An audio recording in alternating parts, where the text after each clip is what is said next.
All deal के बाद भारत विश्व पटल पर नया और ताजा नजर आ रहा है। भारत की शक्तियां बढ़ती हुई नजर आ रही है और भारत को मिला है एक बड़ा बाजार। लेकिन भारत सिर्फ यूरोप तक ही नहीं रुका, बल्कि भारत की रणनीति ने यह साबित किया है कि भारत अब पूरे विश्व में अपने नाम और अपने देश का परचम लहराने जा रहा है। पूरा मामला क्या है, आइए जानते हैं। नमस्कार, मेरा नाम है कनुप्रिया सत्तन और आप देख रहे हैं राष्ट्रीय जनभावना। एक तरफ तो भारत ने यूरोपीय देशों में अपनी एंट्री कर ली है, तो वहीं दूसरी तरफ अब भारत अरब के साथ भी एक बड़ा समझौता कर सकता है।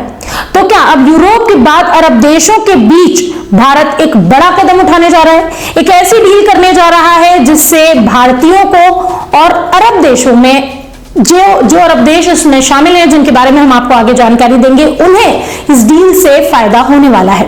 आखिर पूरा मामला क्या है? दरअसल भारत और अरब देशों के बीच सबसे उच्च स्तरीय संस्थागत एक मंच माना जा रहा है FMM को। भारत और अरब लीग के बीच संवाद की औपचारिक शुरुआत 2002 में एक समझौता के जरिए हुई थी, एक MOU के जरिए हुई थी। इसके बाद 2008 में अरब इंडिया को ऑपरेशन फोरम की स्थापना की गई। भारत अरब लीग में एक ऑब्जर्वर देश के रूप में शामिल है, जिसमें कुल 22 सदस्य देश आते हैं। ऐसे में ये बैठक दोनों पक्षों के रिश्तों को एक नई दिशा देने का मौका बन रहा है।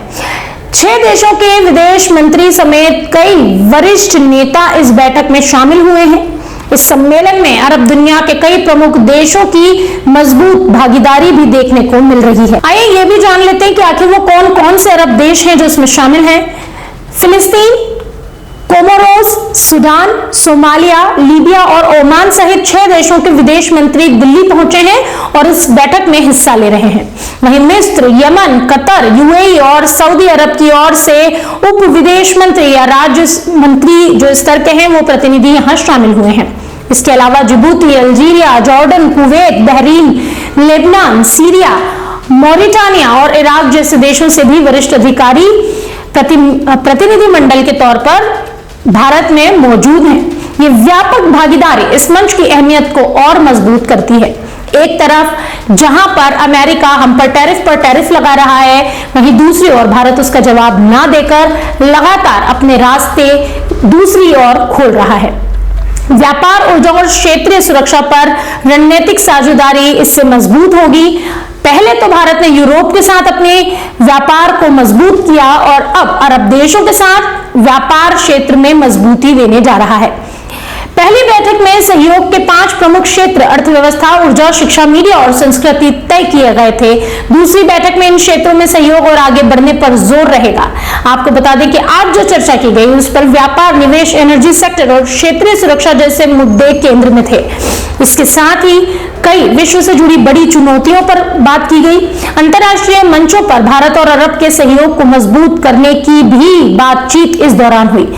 विशेषज्ञों का ऐसा मानना है कि यह बैठक भारत की वेस्ट एशिया नीति के लिए एक बड़ा गेम चेंजर साबित होगा और भारत अरब संबंधों को एक नई ऊंचाई मिल जाएगी।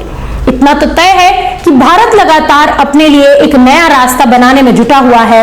भारत प्रगतिशील भारत से कहीं ना कहीं अपने आप को स्थापित करने और एक ऐसा देश बनने के लिए तैयार है जहां रहने के लिए, जहां मेहनत करने के लिए, मेहनत करने वालों के लिए कई अवसर होंगे और जिस देश में सिर्फ जिसे आप विकासशील नहीं बल्कि विकसित देश कहने लगेंगे। भारत के इस कदम पर आपकी क्या राय है? कमेंट बॉक्स में हमें जरूर बताएं और देखते रहिए राष्ट्रीय जनभावना।